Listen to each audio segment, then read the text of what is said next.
Joining a union in Denmark is one of the most practical steps you can take to protect your rights at work, improve your long-term career prospects, and ensure you're treated fairly in a labor market that relies heavily on collective agreements rather than detailed labor laws. In this video, we'll walk through the key facts you should know before you decide whether and how to join a union in Denmark, so you can make a well-informed choice that fits your professional situation and your financial expectations.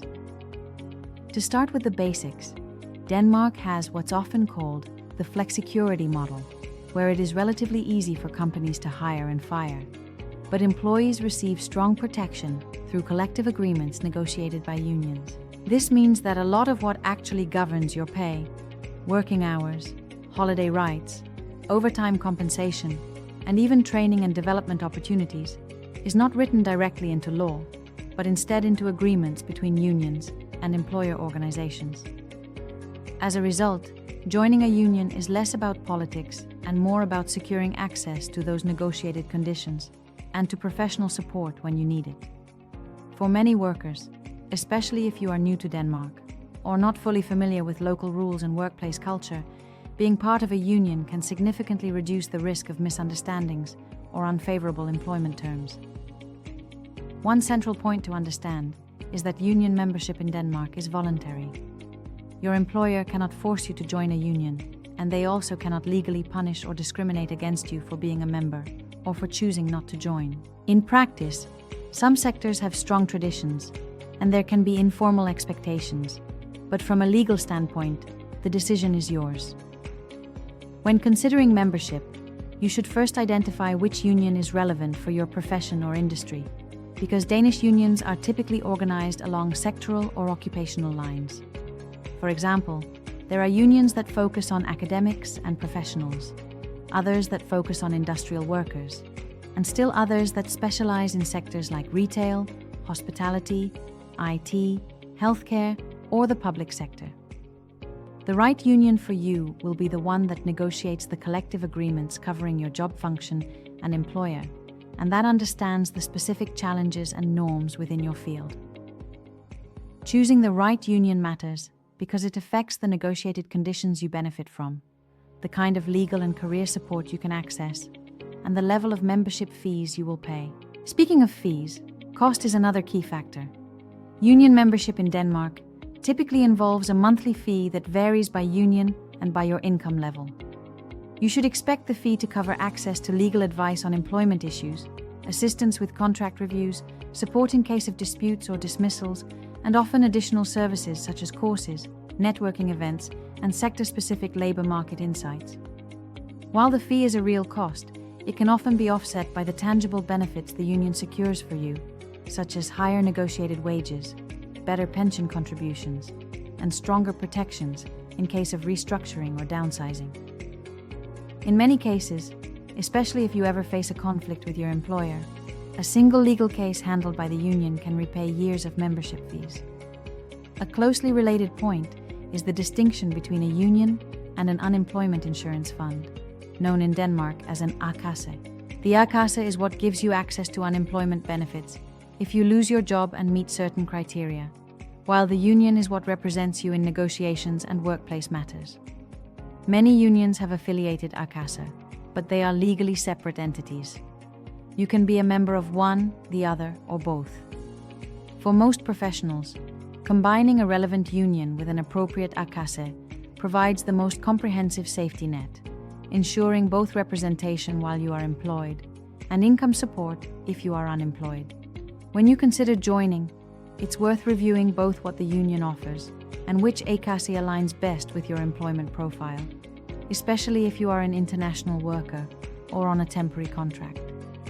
Another element to be aware of is how unions operate in practice. In Denmark, union influence is often visible through the collective agreements they negotiate. These documents set minimum or standard conditions for wages, working time, overtime rules, pension contributions, maternity and paternity leave, holiday entitlements, and many other rights. If your workplace is covered by a collective agreement, even if you are not a union member, you may still benefit from some or all of these conditions. However, as a non-member, you won't have the same direct access to union services, and you won't have a voice through union channels when it comes to shaping future agreements or addressing local issues in your workplace.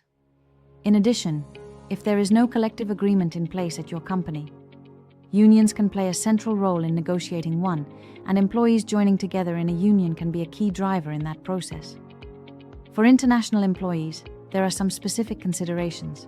Danish labor culture is generally consensus-oriented and relatively informal, but it is also rule-based and expects that both employers and employees understand their rights and obligations. If you come from a country where unions are either very political or seen as confrontational, the Danish model may feel different. Here, unions work closely with employer organizations and are typically viewed as legitimate partners, not as opponents. Many Danish unions have English language information, dedicated staff for international members, and experience helping foreign workers navigate issues such as residence and work permits, contract clauses, and recognition of foreign qualifications. Joining a union as an international employee can therefore be especially valuable, as it gives you access to expertise and support that you might otherwise struggle to find or evaluate on your own. When you're ready to evaluate your options, a structured approach is useful. Start by clarifying your job function, sector, and typical career path. Then identify 2 or 3 unions that are prominent in that area. Review their websites, paying attention to their collective agreements, membership services, language availability, and fee structure. Reach out to them directly with specific questions about your situation. Most unions will provide guidance even before you join, and this interaction can give you a good sense of their responsiveness and professionalism. If you're already employed, it can also be helpful to ask colleagues which unions they are members of and how satisfied they are with the support they receive.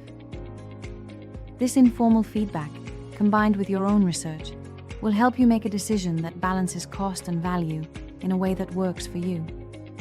It's equally important to be clear about what a union will and will not do.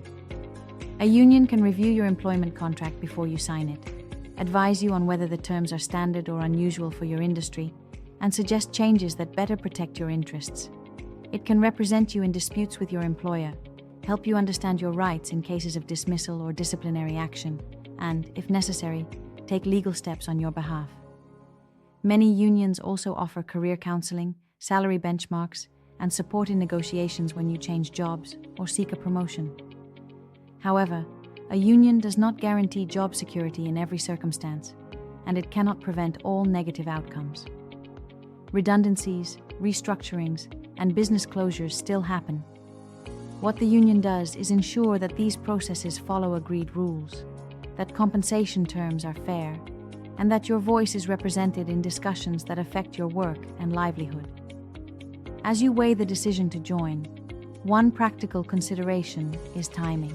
You can generally join a union at any point, whether you're about to start a new job, already employed, or even facing a difficult situation. However, some benefits, especially legal support in ongoing disputes, may be limited if the issue started before you became a member. For that reason, it is usually more effective to join proactively, rather than waiting until a problem has already reached a critical point. Doing so ensures that when you need assistance, you have immediate access to the full range of services the union offers. From a broader perspective, membership is not only about individual benefits, it also contributes to maintaining the overall labor standards in your sector. The Danish system relies on a sufficiently high level of organization among both employees and employers for collective bargaining to function effectively. By joining, you help sustain the negotiation capacity that underpins conditions like reasonable working hours, competitive pay, and predictable leave policies.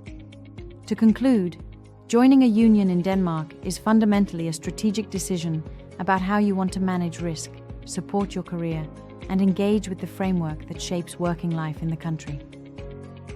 The key facts to remember are that membership is voluntary and protected by law.